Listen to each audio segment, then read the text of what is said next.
Hello everyone, this is doctor Mansi from Bharat homeopathy. आज मैं आप लोगों के साथ बात करने वाली हूँ कुछ ऐसे जूसेस की जो अगर आप लेते हैं तो आपको अगर अस्थमा है या सांस लेने में तकलीफ हो रही है या फिर एलर्जिक अस्थमा है तो आपको बहुत आराम मिलने वाला है इन जूसेस को पीकर। एलर्जिक अस्थमा हो या कोई भी रेस्पिरेटरी का डिसऑर्डर है, सबसे मेन सिम्टम आपका होता है कि आपको सांस लेने में तकलीफ होने लगती है, आपकी छाती में दर्द होने लगता है, आपकी छाती पे भारीपन होने लगता है और आपको बहुत ज़्यादा खांसी होने लगती है। अब वो खांसी सूखी भी हो सकती है और बलगम वाली भी हो सकती है।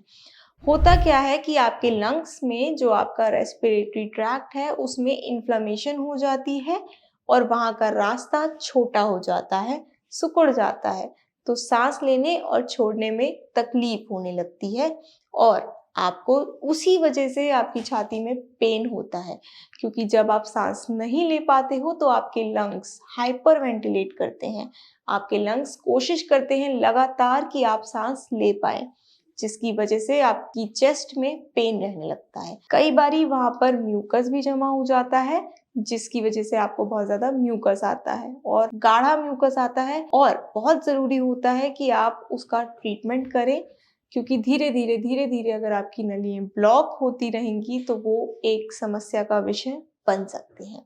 इसीलिए अगर आपको कोई छोटी मोटी इन्फेक्शन हुआ है या कोई रेस्पिरेटरी का आपको लग रहा है कि दिक्कत है, तो आप ये 4 जूसेस अगर घर में लेना शुरू करते हैं तो आपको आपके सिम्टम्स में बहुत जल्द आराम दिखेगा। तो आइए बात करते हैं हम उन 4 से 5 जूसेस की। सबसे पहला जूस है पपीते का जूस।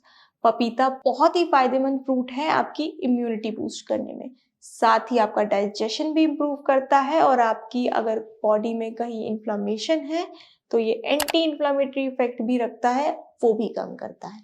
मैंने आपको बताया लंग्स में इन्फ्लामेशन है, तो अगर आप पपीते का जूस पीते हैं तो ऑब्वियसली ये आपकी इन्फ्लामेशन को कम करेगा, साथ ही आपकी इम्यूनिटी को भी बढ़ाएगा।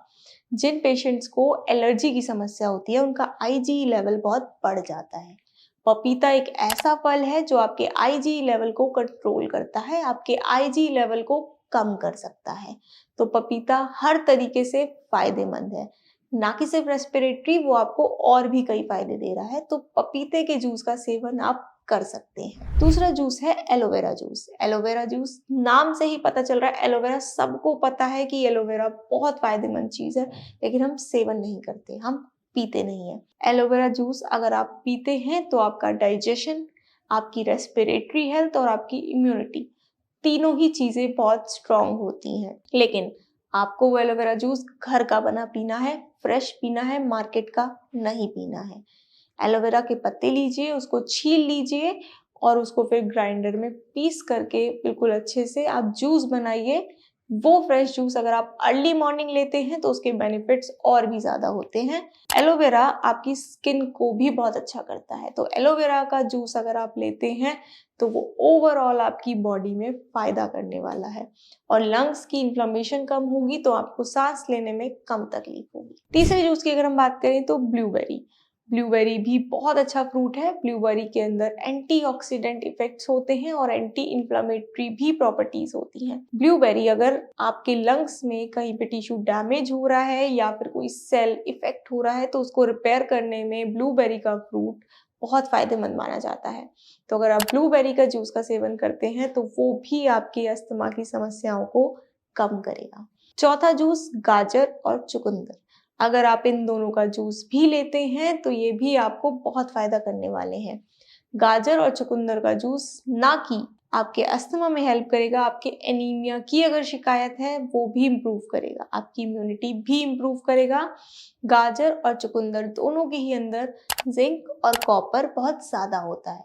अगर आप उन दोनों जूसेस का सेवन करते हैं तो आपकी बॉडी में हीमोग्लोबिन भी बढ़ता है और अगर आपकी बॉडी में ब्लड बहुत ज़्यादा होगा, हीमोग्लोबिन आपका अच्छा होगा, तो पूरी बॉडी में ऑक्सीजन बहुत इजीली कैरी कर पाएंगे आप। आपके ब्लड ही आपकी ऑक्सीजन कैरी करता है। तो ये जूस भी ओवरऑल आपको बहुत फ़ायदा देने वाला है। एक आखिरी जूस की बात कर लेते हैं, अनार का जूस। अनार भी अस्थमा के पेशेंट्स के लिए बहुत फ़ायदेमंद होता है।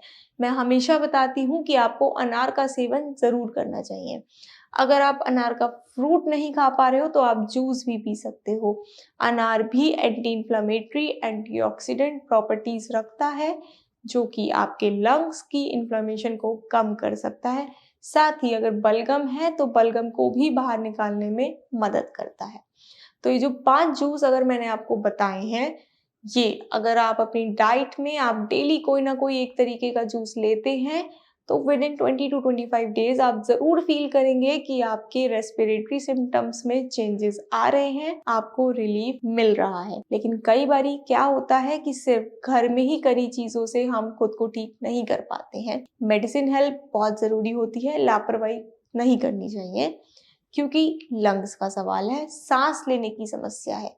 इसीलिए अगर आपको ये चीज़ें करने के बाद भी आराम नहीं मिल पा रहा है, तो घबराइए मत। भारत होम्योपैथी में संपर्क करिए। भारत होम्योपैथी में अस्थमा के डॉक्टर्स की पूरी टीम है, जो आपको बेस्ट से बेस्ट ट्रीटमेंट देगी और आपके अस्थमा या एलर्जिक सिम्पटम्स को परमानेंटली क्योर करेगी।